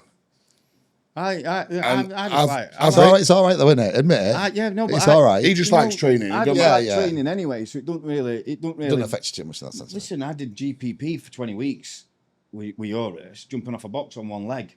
I saw it. You know what I mean? Like, just to say, well, I have done it, and I've tried to understand it as much you as were doing sled pushing and sled pushing, jumping off one leg, landing on other fucking.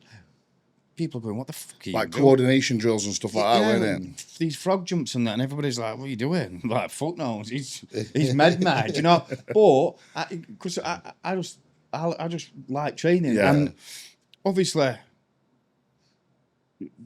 Jordan's not a dumpling. Do you know what I mean?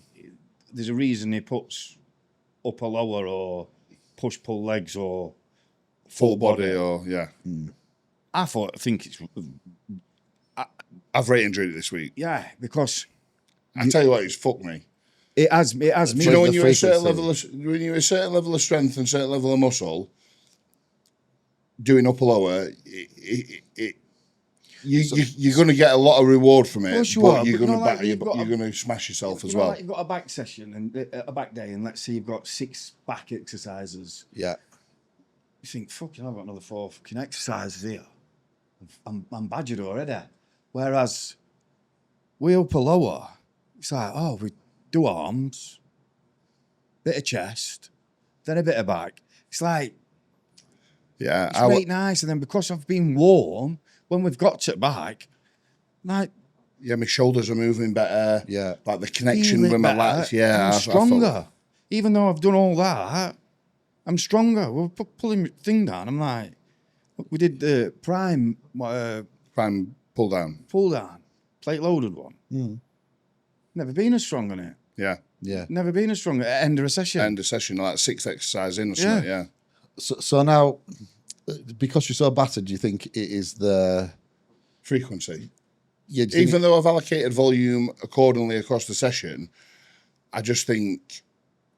Like my legs were still a little bit sore, and it were lower again yesterday. So started with biceps, did 5 sets of biceps, 1 with an intensifier. So I did 3 sets of single arm preacher curl, occluded. Last set were like a rest pause set. Then 2 sets of high cable curl, a little bit higher rep range, calves, and then I did 3 sets of lion leg curl because I get a really nice connection on that. Just straight sets, but they were occluded. Then I did a 1 set. It's not 1 set, but it's essentially 1 set. So I did about 3 or 4 warm ups on leg extension, just to get my chocolate knee sorted.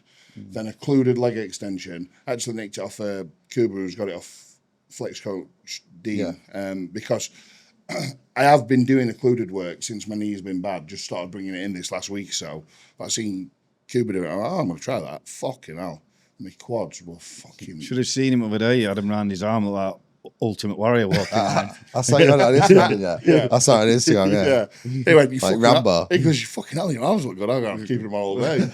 Fucking hands have gone blue. But yeah, so leg extension were 1 set. I failed at about 22 reps.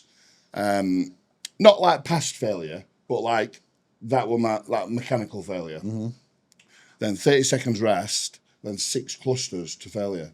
So there's a lot of work in there. With 30 seconds rest in between. It was about 6 minutes, 6.5 minutes set. Nice though, like Fucking hell. Then 2 sets of pivot press, 1 set of single leg press, 2 sets of glute ham hyper. Because what I like about it is I don't like resting.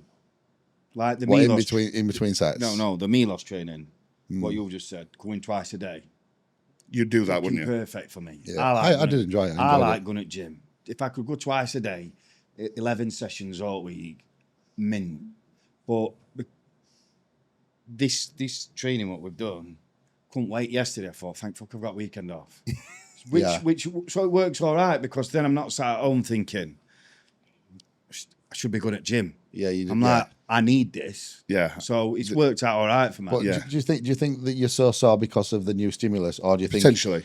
Do you think you're gonna have to take another week or 2, and then if you're still sore, Exactly the frequency has to be less because your own recovery capability is not enough to recover from the way That's what we that spoke about. It's like it's brand new. Like because what I said is there'd be a lot of people. We said it. We were speaking on Thursday, and obviously his legs were still hurting, doing upper.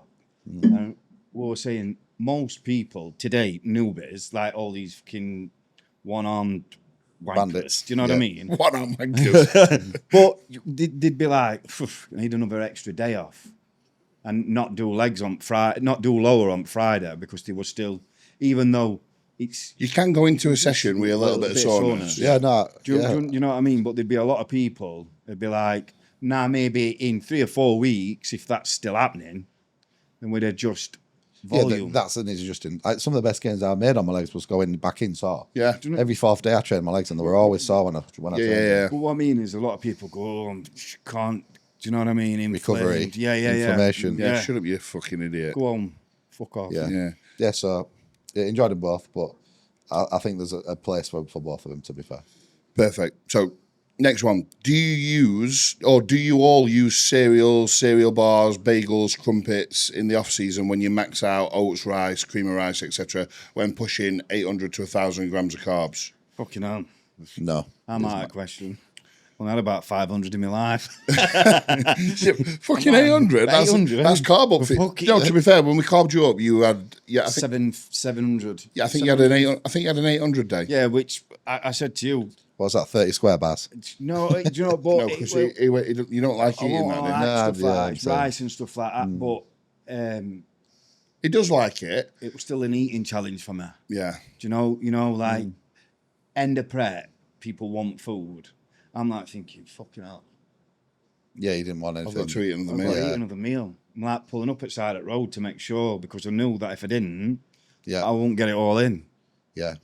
So I'm out of this question. Do you know what I mean? Yeah, I tried it last year. I'm always single ingredient all foods. I think it's far superior to anything processed. I agree. Well, I don't think I know. It just is. It is, yeah.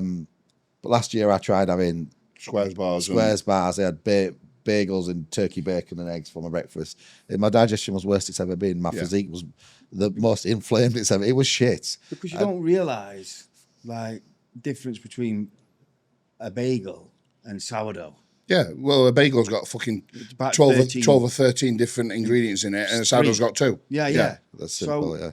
But you don't realise people, the normal person, like who don't know what's in food, just say it's same. Well, they do. They just You know what I fucking. mean? They just fucking pretend. But- This day and age, nobody don't know what's in food. But- You Yeah, of all course. know what's shit. But You're just like- fucking lying to yourself. Well, if you listen to, I don't, do you follow Johnny Mac?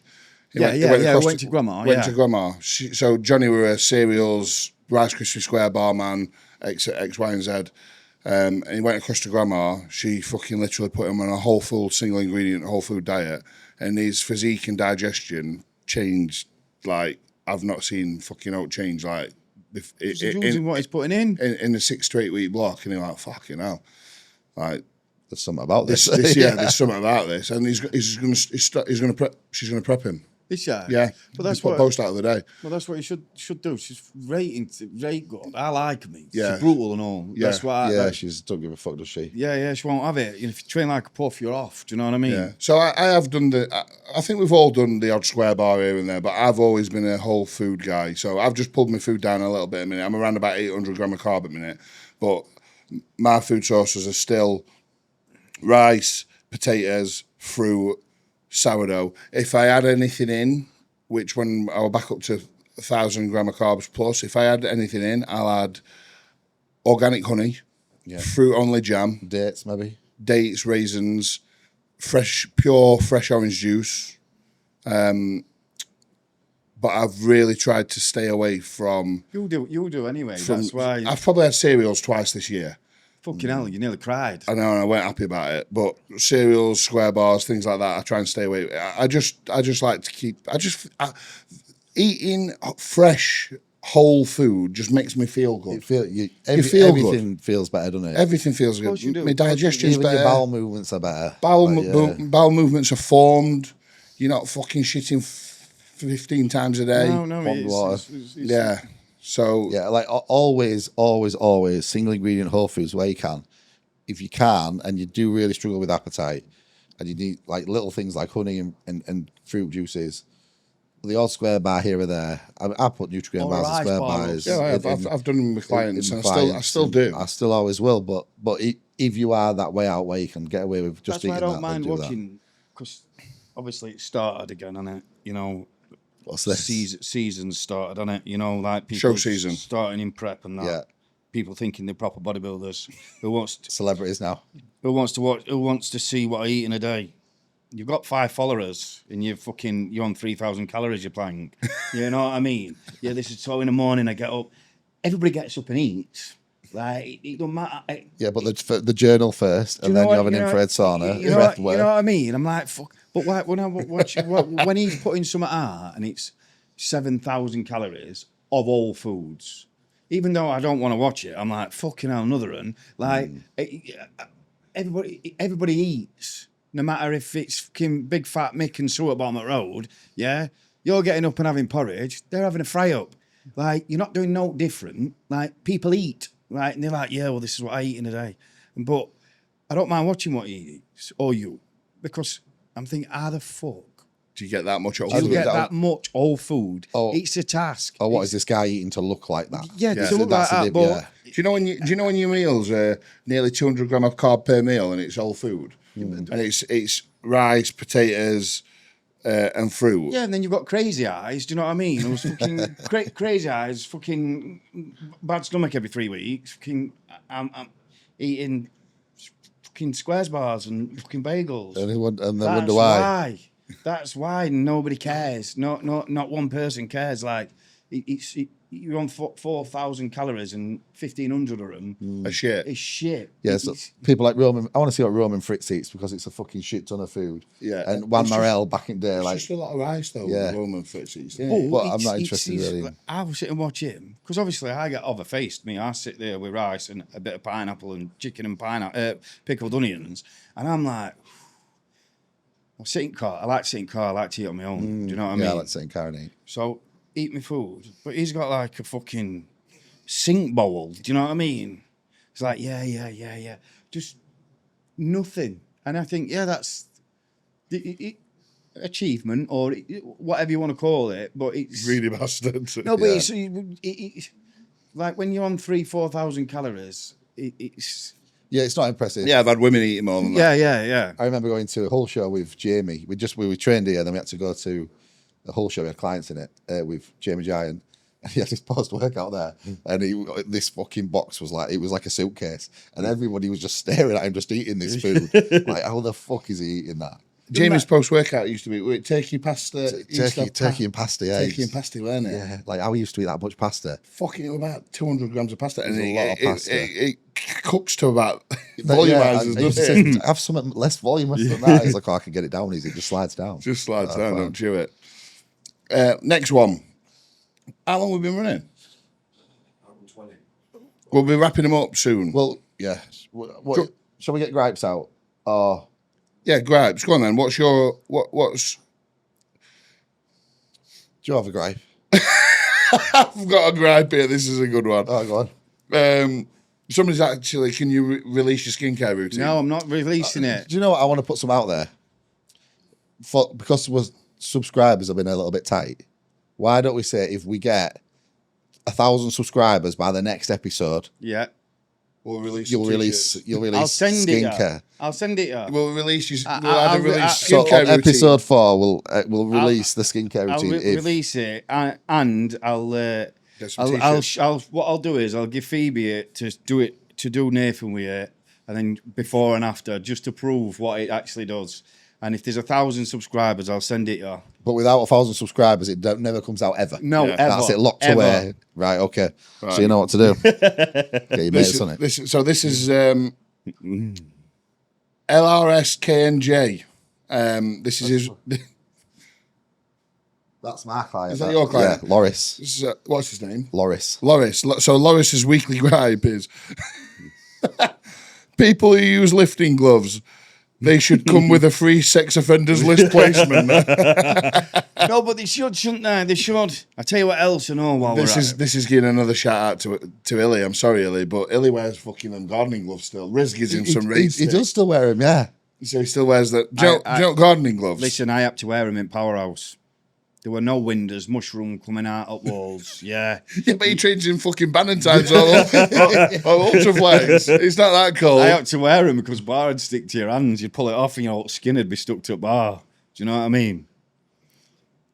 Weekly gripe. We've had another one here. While you're thinking of yours, we've had a couple. People with zero manners. Yeah, that's all right. Just have fucking manners and be kind. People who chew loudly was another one. That people who winds me up. pretend any brand of cream or rice is nice. It tastes like dust and it's horrible. Teddy, you're not making it right. Because you used to make it like sand until I introduced you to JP. The worst tasting stuff I've ever had, and I slagged it off, right? Proper slagged it off. I'm like, you pricks, just fucking following suit because JP's got his brand out, but you know, usual. Yeah. And then Phoebe went, let me make it, yeah. Best thing I've ever had in my life. People who say it's not nice, they're not making it properly. They don't know how to make it. And then no. Jamie Harris, He makes it good and all, doesn't he? he's best. He put a video out. He's probably the only person who's actually not lied on Instagram. Do you know when people put, I've had 700 people message me and make me cream of rice, and you go, no, you haven't. Nobody's asked you nothing. But he's probably his only person who's ever been asked, because his cream of rice is unreal. And he shown me how to make it. It's unreal. Gas Mark 10's best, nah. I just take it, yes, and rice pudding over anything. Oh, it's beautiful. It's beautiful. It You've got to is. get a right good whisk that, though. Like, You have to let it sit. you have to let it sit with boiling water and then get a right. And then it's best thing I've ever had. If I don't whisk it, I can get it just not right. So you have to make it, once you make it right, like it's unreal. I eat it 3 times a day, And you and I'd need eat, to I'd eat it for every meal if I could. I would. You've got to put salt in it. Would you put salt in it? I'd say I don't. Oh, you've got to put salt in it. I put salt in my cream of rice. Yeah, well, if you put salt in that, it makes it. It needs salt. It don't work without it. I use the flavour powder. Do you use flavour powder? No, You see, that's where you're going you wrong. just put whey in it, don't you? I put JP's way in it. I can well, only no, use. that's where you're definitely going wrong. I can only use caramel biscuit GP ISO Pro. Pro, yeah, best one. That's the only one. I agree. You know what I mean? 10 for discount. But yeah, it is. Yeah. We've got a couple more which we'll just bang through them quick. So Liam Davis, my client, people who put videos on how to grow a massive back and have no back. Yeah, that's just a fucking common theme in it. Yeah. By the way, Liam, progress is made this year. He's great. Did you put a picture of the other day? Was that not? Yeah. He's made some, because this prep is like it's a no stress prep, because we're like, he's dieting for his stag and then his wedding. So it was like, I'm going to get lean anyway. So if we're ready, we're ready. So we'll do something if we're there. But yeah, we're not putting any pressure or stress on, like, we've got to be ready for this date. We've got some dates in mind, but because there's no real pressure, his body's just fucking... It's nice, isn't it? It's just responding. Just I've done that in the past with a lot of clients. I'd be like, right, 16 weeks out, and then they're like... Yeah, just fucking... I'll be like, we'll look at competing in October, September. And when we're about 6 weeks out, then we'll pick a show. And generally it's seamless. Some people have to know the date. Some people are like, I'm 25 weeks out, mate. I need to book my tan in my hotel. I was like, well, all right. You don't, but if you want to do it, that's fine. But yeah, it just leaves for a lot less stress, doesn't it, when you it does. Not got that date cemented in. And then before you get into your weekly gripe, just a quick one question. Thoughts on Sam Sulek competing this weekend in his NPC region? Yeah, he looks great. He looks good. He's a little bit flat from what I've seen, but I've got a Sam Sulek in there. I don't know. Have you got a question? Yeah. What did I think of him? I've not seen a lot of his legs though. Have you?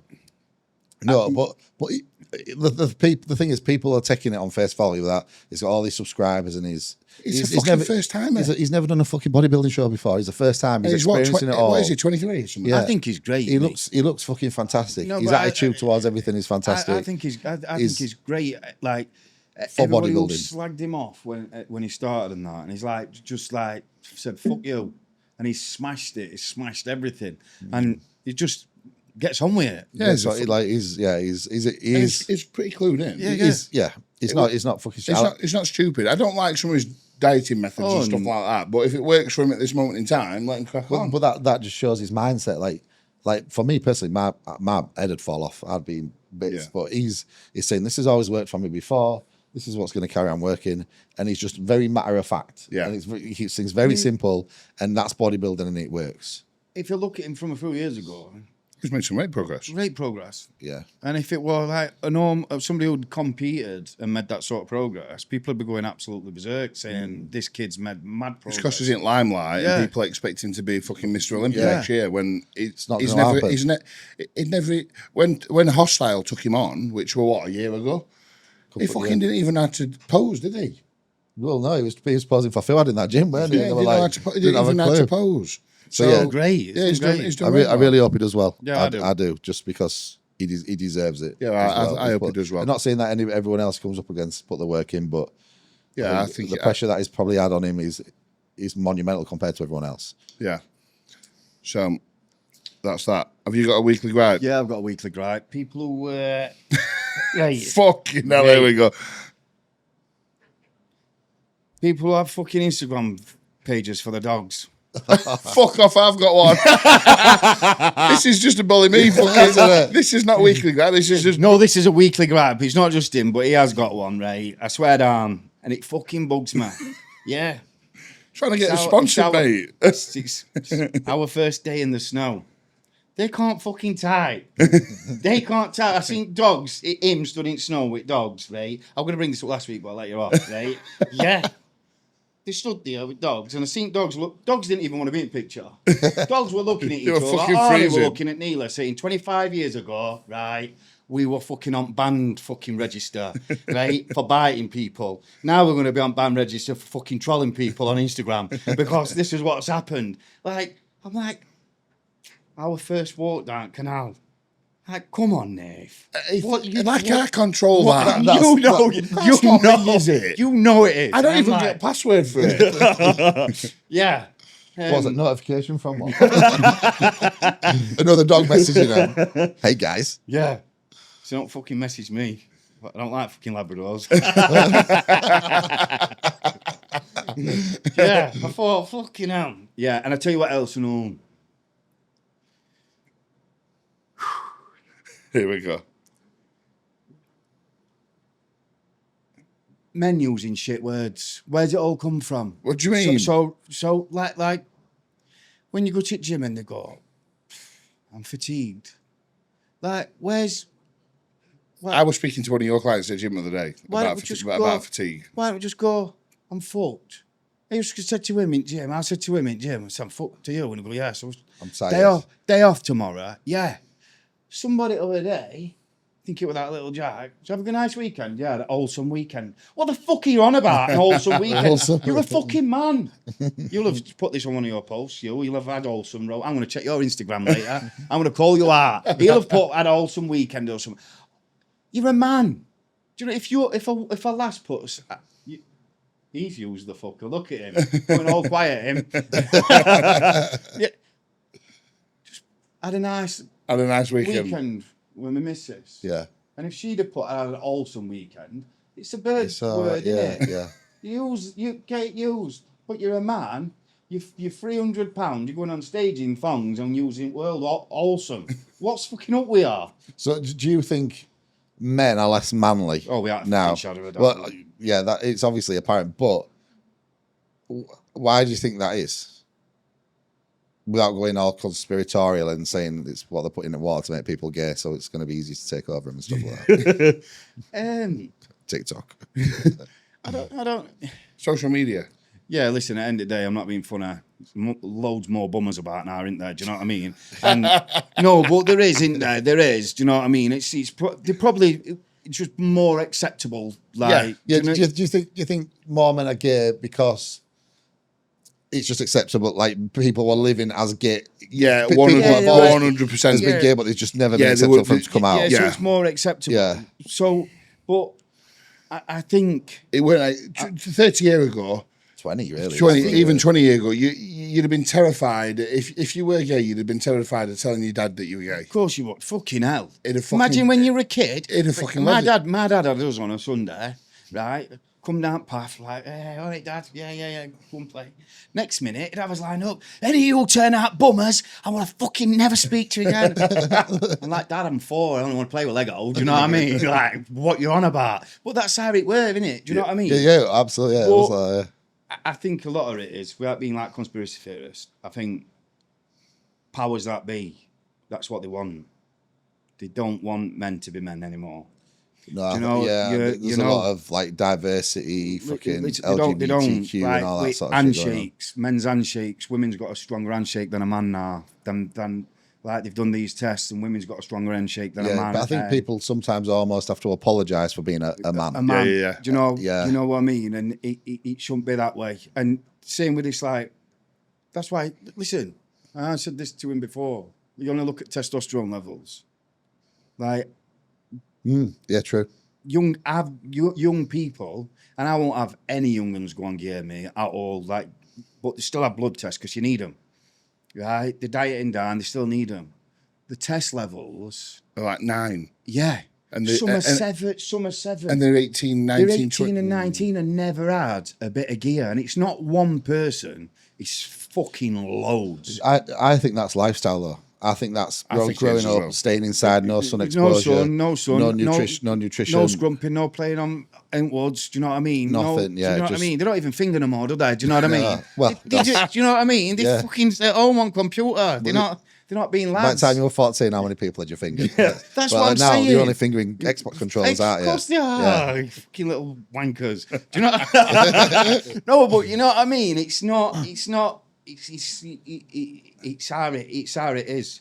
And that's why they don't want to give testosterone replacement therapy when people get older. Like, men should have it. Because I think all men should have it. Low testosterone brings illness. Yeah, 100%. It brings illness, blood pressure, diabetes, arthritis. They'd rather just try antidepressants. Because they want to get rid of you. They don't want no money. And it's cheaper. They want you to be dead. They want you to sell drugs to make more money. They want you to be dead to make more money. They want you to be dead so you're not getting any of your money back when you get older. Yeah. And that's... Yeah. No, I agree. I think... So that's my weekly gripe with words anyway. Men using words like that. It's a culmination of things, but like the blue light blocking glasses, nose strips, like one of my clients was bringing it up yesterday. He'll probably know he is. And he's sent me a picture in his blue light blocking glasses in no strip saying that he's leveling his recovery up. Like, when you're running 2 grams of gear, no amount of fucking Jimmy Savile paedophile glasses are going to make you put on any more muscle than you already have. They're not. They're not. This is what annoys me. People are wasting the money and time. Like, so you're waking up and then the journaling, the breath work, the meditating, then they're going in a sauna and then they're having a cold plunge. And then before they go to bed, they're spraying lavender oil on the pillow. They're making sure the room's a certain temperature with glasses on and no. What they are, and they're a top, and they're not even a first call out amateur bodybuilder. You're fucking ruining yourself. Just enjoy it. Enjoy life. Enjoy everything. It's far too much. If you are taking anabolic steroids and you are eating right and you are sleeping and you train hard, that is all you need. Yeah, it is. How many pounds of muscle have them glasses ever on anybody produced? I'll tell you the answer. It's fucking zero. None. It's none. None. And Have you got any? No, never have done. Do you know what? What I'll do I've got some. but are they orange? Are they fucking red? I've probably worn them about 4 or 5 times. But when you're on your laptop 8 to 10 hours a day, you can put the. Do you know what? The night screen comes on, it just goes a little bit yellow, and then you're not got that fucking massive bright screen in your face. I could have probably done with him last night because my sleep was fucking terrible last night after we trained legs. Do you know what? Because I couldn't come down. I fucking banged magnesium in, unwind, dream sleep. My legs were vibrating in bed. Do you know when you just like can't switch off? That's just your central nervous system. Central nervous system. No amount of fucking anything. It don't matter what you're going to do. And I just could not switch off. I couldn't go to sleep. So I didn't get to bed till about. What you're saying, if he'd have put a nose strap on and blue light box, would I had fall good night's asleep? sleep. Yeah, and then you'd walk up with 35 inch legs. I just think it's too much, and I just think it sends out. And I reposted Jordan's post about the aura ring the other day. I know you wear one. I like mine. But I just think. But I don't get up in the morning and look if I've day's had not dictated by the star. so I've not even looked at it this morning. I know that I didn't have a good sleep last night because I fucking didn't get to bed. I don't even know how many hours. I've not looked. So look, it's not even updated. It's not even updated. Listen, you don't, do you? You So get look, up and you go, I'm fucked today. We're looking for things that we don't need to look for. I'm going to sit on the settee today because I'm fucked. Do you know what I mean? Yeah. So I said to you when I got in today, I said I'm knackered. So I need a rest. Yeah. Nothing's told me that. I know it. You know, don't you? Because I've lived in this body for 35 years. I've been here. It still says that my sleep were fair and my readiness is good. Like, but I would not look at that if my readiness said poor. I wouldn't think, oh, I can't. No, you'd wait. I can't train today. Why was that rate at 180 just before I went to bed? You daft bastard. He definitely went for that. Phoebes is away. Oh yeah. And this leads us on to a good point. I'm not said out, but my heart rate weren't definitely 180 because I've got to be abstinent for at least 5 days. Oh, why? I've ordered a fertility test. Oh, nice. So even though I'm on, I want to see if there's fucking actually see what my sperm motility is like, what my sperm count's like, just see what things are. And then if I need to freeze them, I can freeze them if there's some there and they're working. Yeah, I've always given the advice that when people maybe start taking anabolics, I've always said, if you're that bothered, freeze it. When it's good, make sure it's always there. And then... Because I knew they worked when I was like 18 back in college, but I'm fucking 20 years deep down the line now, do you know what I mean? So I just want to know what's going off. And then if there's anything that I can put in place to improve my sperm motility, is there any supplementation that I need to be taking? Is there things that I need to be doing differently? So about 200, Cal actually sent me a link. So about 220 quid, I think it were for a test. There's a fucking rate list, a checklist that you've got to do. Like you've got to swank. I thought it was just knock one out, shoot in a pot, job done. Yeah. So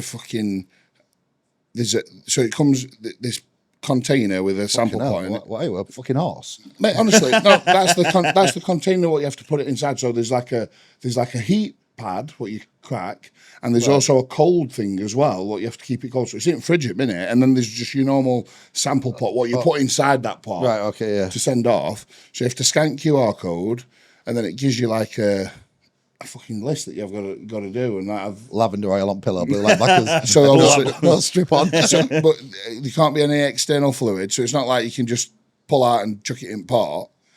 You can't be no saliva, no external fluids. Best times in the morning after 5 days of abstinence. All this like bollocks that you've got to go through. So to make sure that everything's like. It'll be interesting to see that though. Yeah, and share it with listeners when you get it back. So yeah, I'll see if my swimmers are swimming. We talked about right. that. That's it, innit? I think we're done? about this, but it's a long one. Yeah, it's a long one. We've We'll have to edit a few bits and just make it shorter. if we need to. What is it? An hour 40 Yeah, no. That's sound. for a podcast. I mean, if you've got this far, well done. Yeah, if you've got this far, well done. Yeah, we'll cut it there. We'll cut it there because we've got some bits coming up on episode 4. Well, we have. Well, by the time that people watch this, oh no, well, yeah, will it? No. So we'll go to a special. We've got a special guest on next one. Very special guest. We've got a special guest on next one. Special needs guest. With special And needs. I've had a question twice me. So it's what do we carry in his gym bags? So I think we should show what we've got in his gym bags. Show and tell. I think it's some twat from Jim who's seen what I've got in my bag. So Right, we'll bring his gym bags in. All Will we do that at episode 5? 5. Yeah. I'm just saying. Yeah. I've had question twice. Do you know what I mean? We'll put some out on social media because we're going to do a little bit of a. And I went what? Oh yeah, it was one of the ESN giveaway. Well, what were it for? Best question or Best comment or best question? I was quite happy with that one. That I said, who said we're funniest podcast on YouTube. I think he can get it. Yeah. Let's get that one. Yeah. Yeah, so someone said, "What funniest podcast on YouTube?" So he's going to win it. Yeah, you've won it. Well done. Yeah, well done. Who's that? I think it was me. Right, where are we? Not the great podcast, funny and educational. No. Oh no, and then he asked, "Is it good to train to failure?" No.